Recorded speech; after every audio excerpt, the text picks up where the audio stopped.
Hello everyone. So this is a promptu video on organizing, and it's a thought that literally just came to me as I was looking through some of my old lists of things that I've made.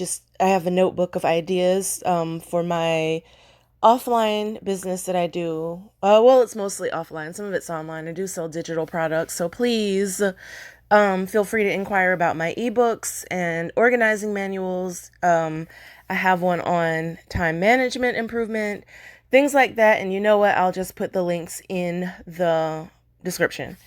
So I was looking through some of my old lists and I thought to myself, you know what? I'm really glad I make lists. It feels good to be able to look back at something, see what was a priority to me at the time I wrote it down, see whether it's still a priority, as well as address things that I simply need to do or want to do, and to make sure I can go back and verify that I did those things or come back to them if I had to put them off to do something else.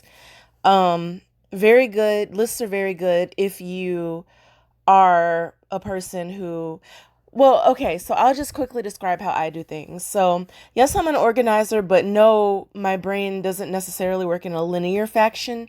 I'm very logical, but the way I do things, I kind of go down, I prioritize first. Maybe this is another video I should do, but I prioritize most urgent to least urgent, and then ideally I'll write down or somehow like hash out things I need to do in smaller steps or in just bullet points if it's different tasks, whatever the case may be.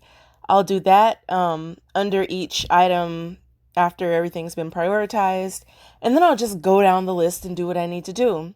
Now, I'm going to talk about calendars, and I'm just going to insert this right here. So after I'm done with my prioritizing and list making, I then will insert those things into a calendar so that I can meet deadlines, so that I could set goals for myself. But that's something I'm going to come back to.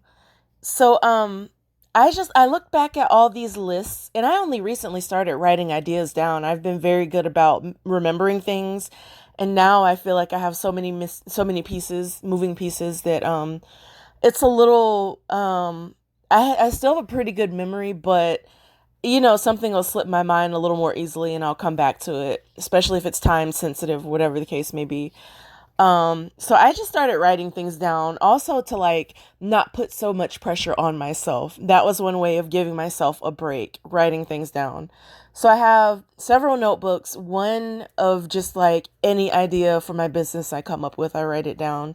Um, and I was looking back at that notebook to go back to a series that I started doing. That video is actually up. There's only a part one, so I wanted to go back and do the part two.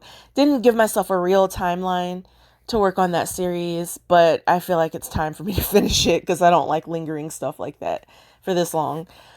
Anyway, went back to look at that list for the video so that I could start to put together part two based on the ideas and notes I made from back then. And I just got this really good sort of feeling of peace and like, I don't know, like reaffirming that list making is a good thing. Like I just felt so at ease, and I don't have to like trouble myself to try to remember what I wanted to do. I don't have to brainstorm about that video. I can just look at what I wrote down, and if I have something else to add, then I can do that. There's something I want to change, I can do that. It's so much less pressure, and it's so much easier to be creative because I can just go back to my organized lists that I've made.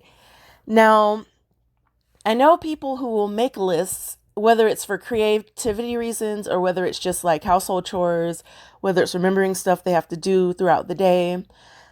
People will make lists, and a friend of mine just had a conversation with me about this, like maybe like last week before, about wanting to get better about time management. And so I told her, well, do you write things down? She says, yeah, I make a list. And I said, okay, well, are you using a calendar?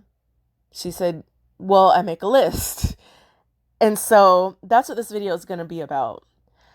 It's good to make a list. It's good to make a list. Lists are very helpful. It's good to keep a calendar.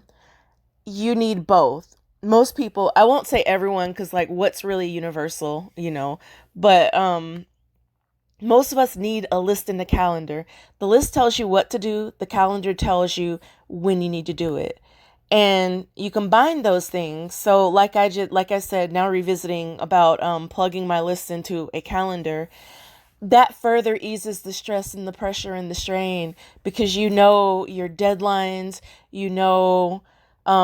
if you are like, this is a little maybe more advanced for some people, but if you're into goal setting, you can give yourself a timeline by which you want to get certain things done, by which you want to get the laundry room organized, by which you want to get that paper written, by which you want to get hire the maintenance person to come and or person to come and clean your chimney. That's a good one because it's fall.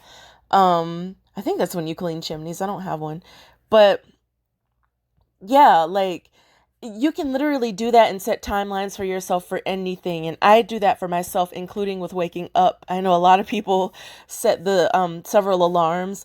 I set two, maybe three if I'm really tired, and I give myself a 30-minute window, not just a set wake up time. Now I have a final wake up time at which I need to be like out of bed. But before that, I'll set like a 30-minute alarm, maybe like a 15-minute. Because for me, and probably for most of us, waking up isn't just like popping up, like bread popping up out of a toaster. Like you kind of have to like I don't think it's good, or for me at least, it's not good for me to have to just like suddenly gain full alertness from a deep sleep. Like that's not ideal. That's not practical. I'd like to be able to gradually wake up, and snooze and all that stuff. And you can do the same thing with anything, with time, with priorities, with obligations, with hobbies, anything. Um, and I just feel like it's less stressful if you not only know what to do, which is what your list is for, but you give yourself like a time cushion within which to achieve it. And of course, like a firm deadline at the end of that cushion. But, and some people are, able to, I'd like to say neat enough with their time to just set a firm deadline. They have it done by then. They don't have to do things in steps and stages. I prefer like a window. Like I need to tell myself, okay, well, you need to have 75% of this done by this day, by Wednesday. And then on Friday is the final deadline and you should be good. Maybe even throw in 85% on Thursday. I don't know.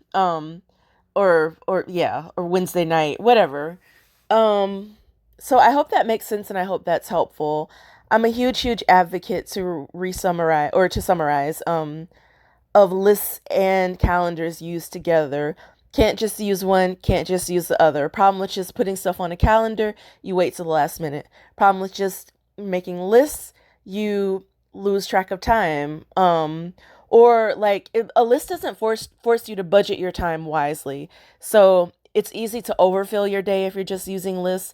It's easy to just have an off balanced week where like you have two things to do on Monday, but 57 things to do on Friday when half of those 57 things could have been spread across Tuesday and Wednesday.